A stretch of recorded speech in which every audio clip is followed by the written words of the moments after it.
கர்த்தருக்கு மகிமை உண்டாவதாக. தியானத்திற்காக யாத்திராகமம் 6ஆம் அதிகாரம் 7, 8, 9வது வசனம். உங்களை எனக்கு ஜனங்களாக சேர்த்து கொண்டு உங்களுக்கு தேவனாய் இருப்பேன். உங்கள் மேல் எகிப்தியர் சுமத்தின சுமைகளை நீக்கி உங்களை விடுவிக்கிற உங்கள் தேவனாகிய கர்த்தர் நான் என்று அறிவீர்கள். ஆபிரகாமுக்கும் ஈசாக்குக்கும் யாக்கோபுக்கும் கொடுப்பேன் என்று நான் ஆணையிட்ட தேசத்தில் உங்களை கொண்டு போய் அதை உங்களுக்கு சுதந்திரமாக கொடுப்பேன். நான் கர்த்தர் என்று அவர்களுக்கு சொல் என்றார். இந்த பிரகாரமாக மோசே இஸ்ரவேல் புத்திரருக்கு சொன்னான்.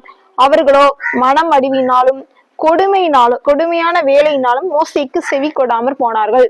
இதே போல அநேக தரம் தேவனாகிய கர்த்தர் நம்மளோடு பேச அவர் சில ஆலோசனை சொல்ல விரும்பும் பொழுது நம்ம நமக்குள்ள மனம் அடிவினாலும் கொடுமையான வேலையினாலும் செவி கொடுக்காமல் போகிறோம். மனம் அடிவு, கொடுமையான வேலை, இது ரெண்டும் நாம் தேவனுக்கு செவி கொடுக்காதபடி நம்மை தடுக்கிறது. கர்த்தர் உங்களை ஆசீர்வதிப்பாராக. ஆமென்.